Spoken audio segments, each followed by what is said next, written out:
Dear students, welcome to Ashish Singh lectures. मैं आपके साथ हूं भुवनेश चंद्र माथुर। हम डिस्कस करने वाले हैं एग्रीकल्चर। इसके पहले मैं आपको कुछ इन्फॉर्मेशन दे देता हूं कि देखिए, आप लोग पूछते हैं कभी कभी कि जितने भी कॉम्पिटिटिव एग्जाम्स हो रहे हैं उसमें जनरल नॉलेज में आपके पॉलिटिकल साइंस, दोबारा बोलता हूं मैं ज्योग्राफी, हमेशा कहता हूं मैं इकोनॉमिक्स, एक चीज़ और बची है, क्या है वो? हिस्ट्री। प्लस 5th नंबर पे आती है करंट अफेयर्स। ये आपके सारे के सारे एग्जाम्स जो होते हैं, for example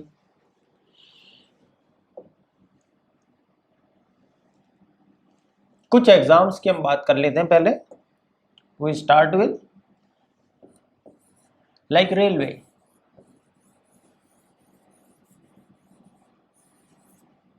like banks,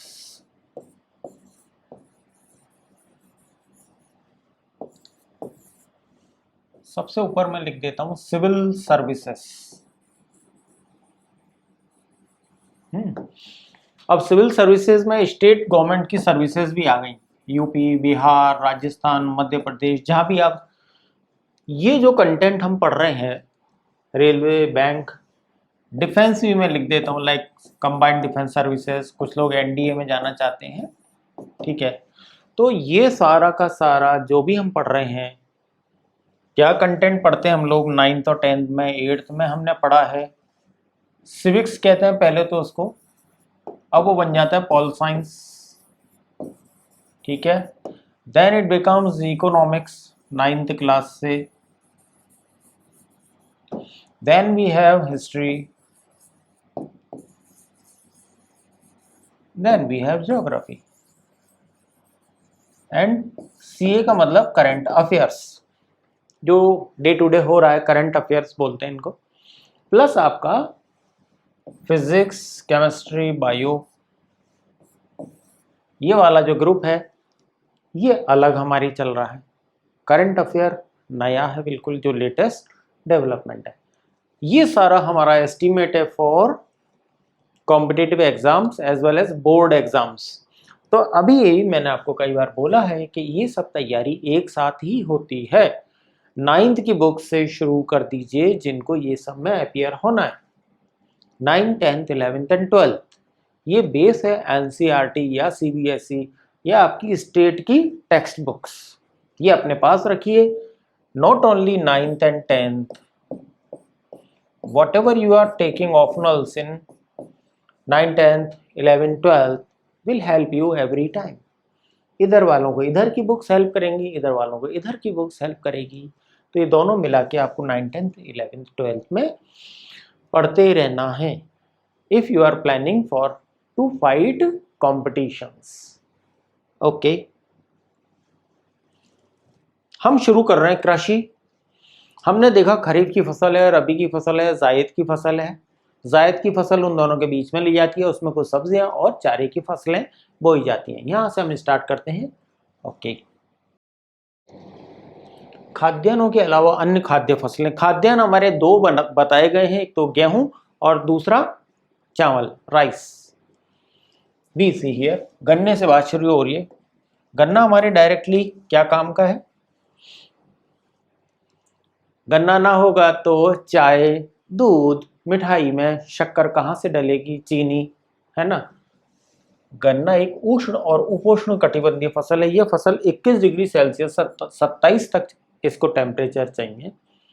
rainfall चाहिए 75 से 100 सेंटीमीटर एनुअल, एक बार में नहीं चाहिए, वार्षिक चाहिए जब ये लगा हुआ है। और क्या चाहिए? कंडीशंस ज्योग्राफिकल, उष्ण और आर्द्र जलवायु में बोई जाती है। कम वर्षा वाले प्रदेश हैं तो आपको इरिगेशन का इंतजाम करना पड़ेगा, यानी सिंचाई का। कैसे भी हो, चाहे ट्यूबवेल से हो, कैसे भी हो, कुएं से हो, नहर का पानी लाओ, जो भी है।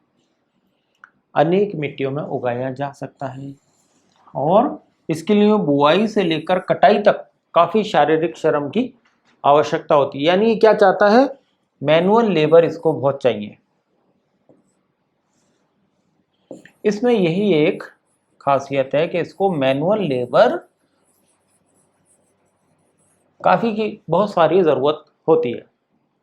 एक कंडीशन ये है, टेम्परेचर आप नोट कर लीजिए कितना बोल रहे हैं, 21 से 27। रेनफॉल कितना चाहिए, 75 से 100, और वार्षिक चाहिए। अगर आपके पास इतना नहीं है तो सिंचाई हो जाएगी। कई तरह की मिट्टी में लगा सकते हैं, ये भी आराम है इसमें, लेकिन मैनुअल लेबर यानी शारीरिक श्रम के लिए आपको लेबर चाहिए। ठीक है।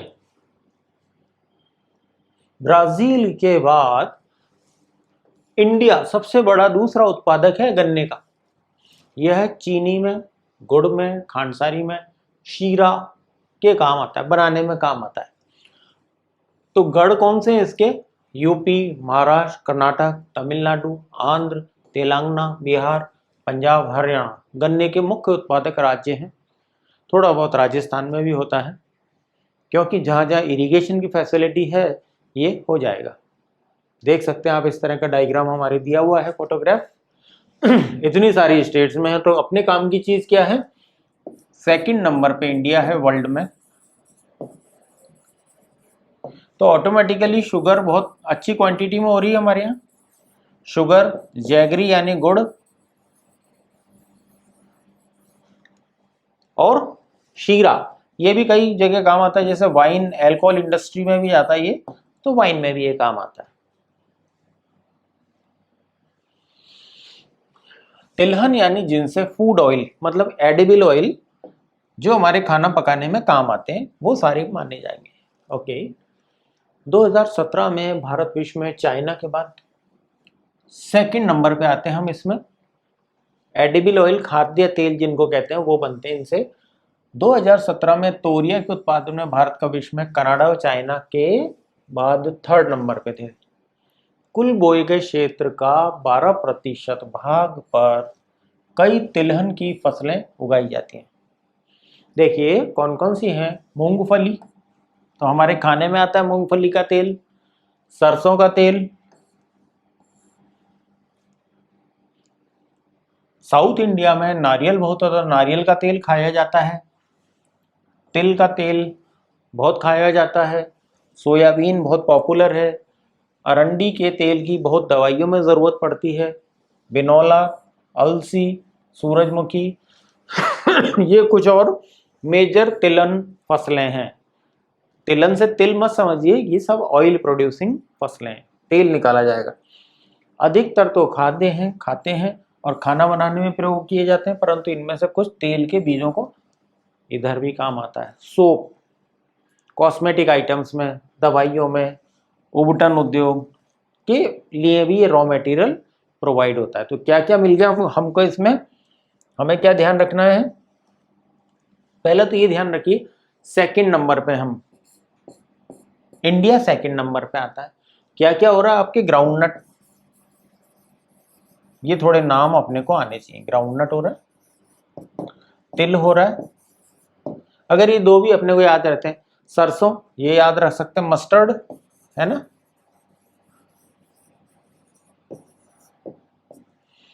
मस्टर्ड के लिए भरतपुर में एक बहुत अच्छा सेंटर है जो वहाँ रिसर्च होती रहती है। राजस्थान में भरतपुर नाम की एक जगह है, यहाँ पर मस्टर्ड पर बहुत रिसर्च होती रहती है।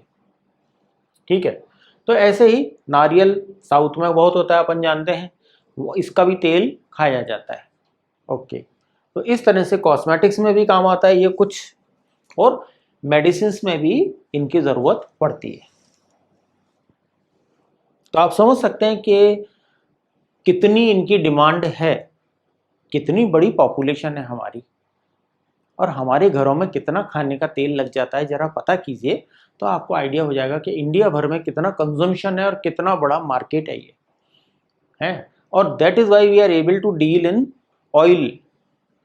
जिस तरह से हमने ये ऑयल का कंजम्पशन है, कुछ समय पहले खाने के तेलों के भाव बढ़ गए थे, ज़रा रेट पता कीजिए क्या भाव चल रहा है, तो आपको एक अंदाज हो जाएगा कि कितना लुक्रेटिव बिजनेस है ये। मेडिसिन में ये अरंडी का तेल इतना जाता है, सरसों का तेल इतना खाया जाता है, मूंगफली का तेल इतना खाया जाता है, तो you will gain some idea. हम पढ़ तो रही हैं, साथ के साथ आजकल तो बहुत न्यूज़ है, बहुत अवेलेबिलिटी है, नेट में भी आप सर्च कर सकते हैं, तो ज़रा देखिएगा इन चीज़ों को।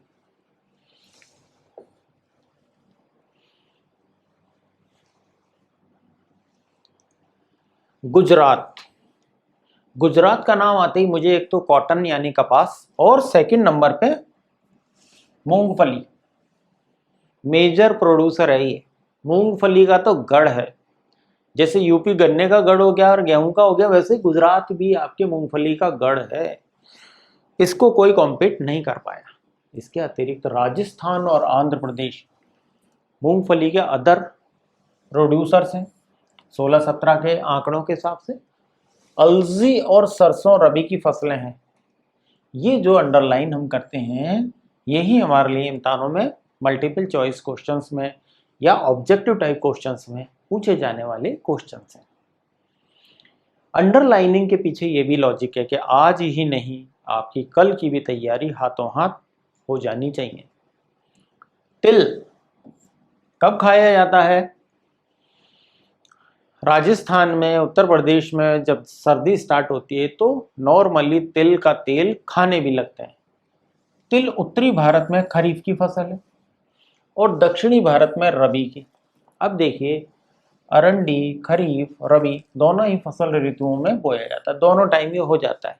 खरीफ हो चाहे रबी हो, अरंडी दोनों में चलता रहता है।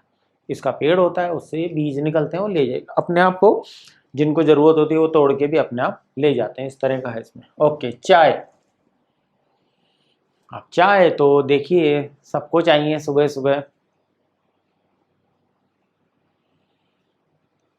बिना चाय के तो कोई रह नहीं सकता, तो चाय की बहुत डिमांड है।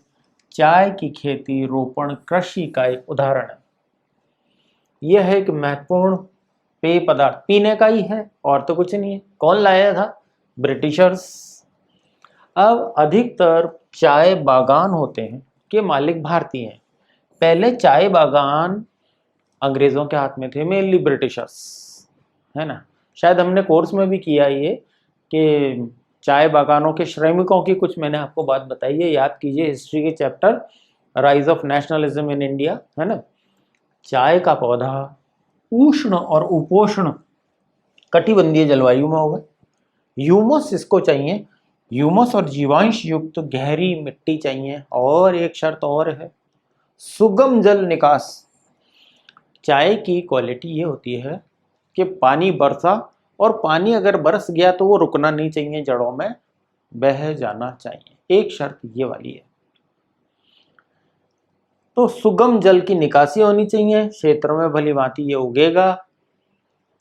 झाड़ियां होती हैं, कभी कभी आपने हिंदी पिक्चरों में भी देखा होगा, चाय के बागान बिल्कुल हरे हरे होते हैं, इतनी हाइट तक ये चले जाते हैं इनके बुशेस, झाड़ियां, ठीक है। इस तरह से चाय हम पहले नहीं पीते थे, ब्रिटिशर्स लेके आए, अब हमें भी बहुत आदत हो गई है। ज़रा चाय की भी रेट पता कीजिएगा, क्या भाव बिकती है, कितनी तरह की क्वालिटीज़ आती हैं, है ना, कितनी वैरायटी आती है। चाय में बहुत वैरायटी आती है,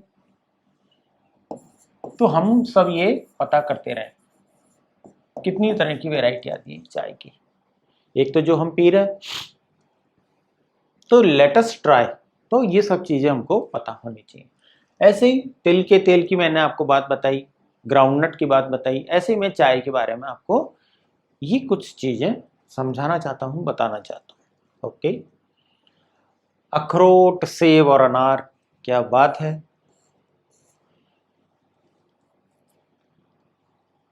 तो देखिए, अखरोट, सेब और अनार, अब इनमें क्या है, कहाँ कहाँ हो रहा है, थोड़ा रुक के करेंगे।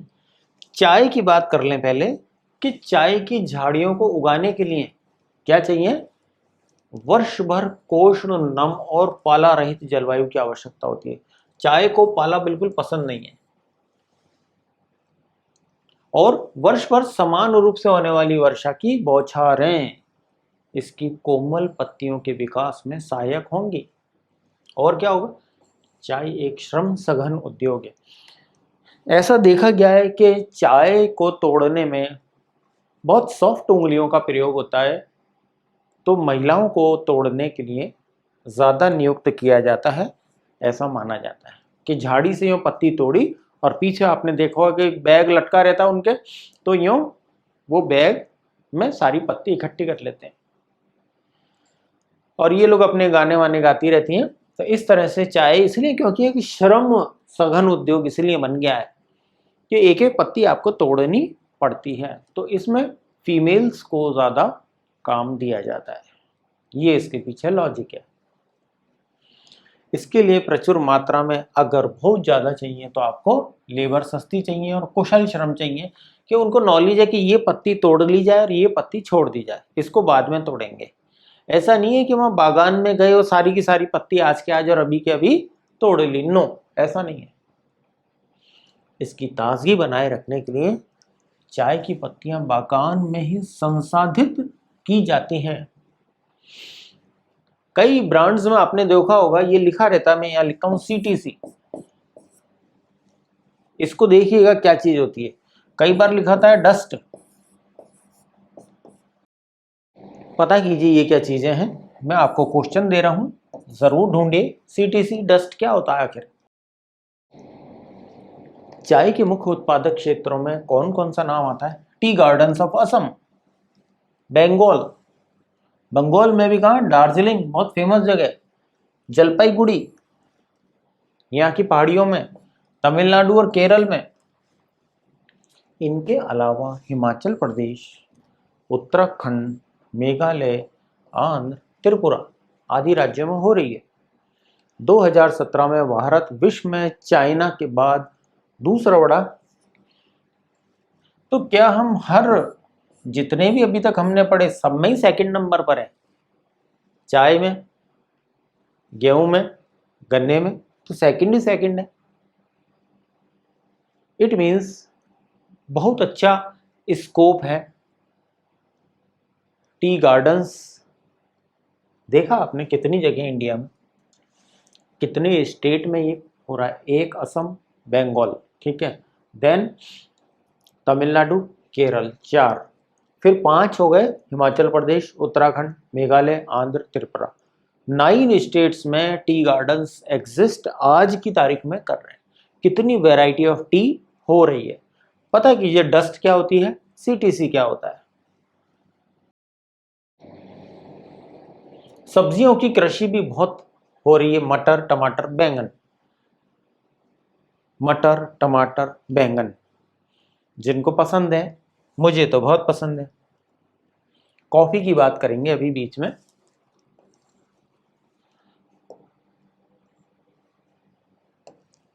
भारतीय कॉफी अपनी गुणवत्ता के लिए विश्व विख्यात है, पूरे वर्ल्ड में फेमस है।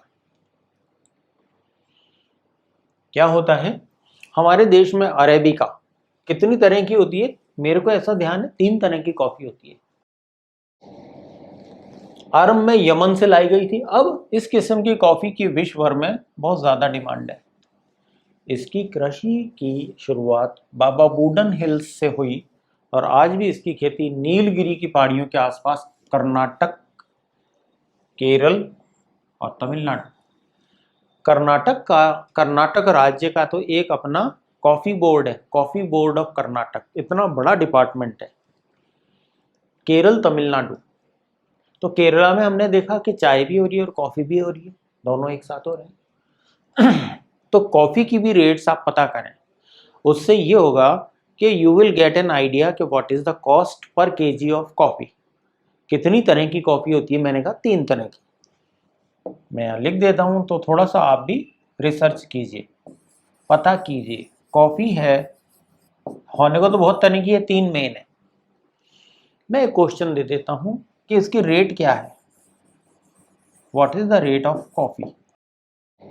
हम लोग जो मार्केट से पैक लेके आते हैं वो कितने कितने ग्राम के होते हैं? आजकल तो मैंने देखा 20 ग्राम से शुरू हो गए, 50 ग्राम, 100 ग्राम, फिर आगे तक बढ़ते हैं। कॉफी के साथ साथ एक चीज और पता कीजिएगा, चिकोरी क्या होता है?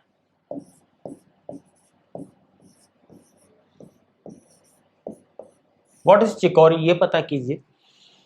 कॉफी में क्या मिलेगा आपको? कैफीन, है ना?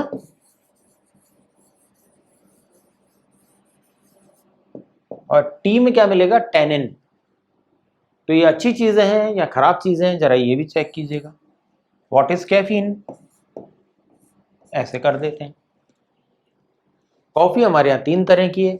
चिकोरी क्या होता है जरा पता कीजिए। आजकल कुछ कंपनियां कॉफी में चिकोरी भी मिला रही हैं। लेट अस ट्राई, पता कीजिए, थोड़ा सा काम आप कीजिए। बागवानी फसलें देखते हैं, यानी जो बाग में हो रही है। सन 2017 में भारत का विश्व में फलों और सब्जियों के उत्पादन में, क्या बात है, हर चीज में सेकंड, हर चीज देख रहे हैं जितनी हमने स्लाइड, सब में सेकंड। भारत उष्ण और शीतोष्ण कटिबंधीय दोनों ही प्रकार के फलों का उत्पादक है। फल में तो हम काफी अच्छे लेवल पर हैं, और फल के साथ साथ मैं ये भी कहूँगा कि हमारा इंडिया का निम्न स्तरीय भी लेवल पर फल खा सकते हैं, चाहे वो केला ही हो। केला आई थिंक हर घर की अफोर्डेबिलिटी में आता है। ड्राई फ्रूट्स तो चलो एक अलग बात हो गई, पर डेली यूज में केला बहुत इजीली सुलभ है, मिल जाता है। भारतीय फलों जिनमें महाराष्ट्र, आंध्र प्रदेश, तेलंगाना, उत्तर प्रदेश, बंगाल के आम, नागपुर और चेरापूंजी के संतरे, केरला, मिजोरम, महाराष्ट्र, तमिलनाडु के केले, यूपी बिहार की लीची, और मेघालय के पाइनएप्पल, आंध्र, तेलंगाना, महाराष्ट्र के अंगूर तथा हिमाचल प्रदेश और जम्मू व कश्मीर के सेब, नाशपाती, खुबानी, अखरोट की विश्व भर में बहुत डिमांड है।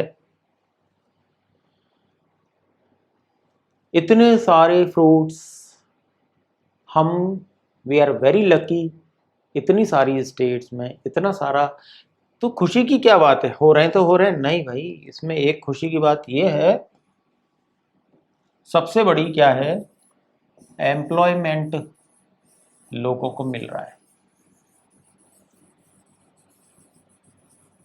सबसे बड़ा पॉइंट, इन कामों में लगे हुए लोगों को सबसे पहले तो एम्प्लॉयमेंट मिल रहा है। दूसरा, एंसिलरी इंडस्ट्रीज, इनसे जुड़े हुए उद्योग भी पनप रहे हैं, या एसोसिएटेड इंडस्ट्रीज आप कह सकते हो। Transport, communication, banks, insurance, service देने वाले, इस तरह के लोगों को भी इनमें काम मिल रहा है, क्योंकि फलों को आपको ट्रांसपोर्ट करके मार्केट में भेजना पड़ेगा, तभी लोगों तक पहुंचेंगे, डिस्ट्रीब्यूशन नेटवर्क होगा, तो इनकी डिमांड बहुत अच्छी चीज़ है। So let us hope we develop more and more, हमारी और तरक्की हो इस चीज़ में। इतनी स्टेट्स में हमारे पास फ्रूट्स का काम है। तो हमने बात की कि ये सारी जो जनरल नॉलेज की हम बातें करते हैं, ये आज ही नहीं कि हमारे ओनली 10th के एग्ज़ाम में काम आएगी, but it will be very useful आगे तक भी। मैंने आपको शुरू में बताया, इतनी सारी जगह ये सब चीज़ें काम की हैं, देख लीजिए। तो मैं आशा करूंगा कि इन चीज़ों पे आप फोकस करेंगे, bio, physics, chemistry, maths, civics, pol science, eco, history, geography, current affairs. Language part में इंग्लिश, ये सारा आपको इंग्लिश में भी पर्टिकुलरली ग्रामर पार्ट है ना। So with this my dear students, I wish you good luck and thank you once again.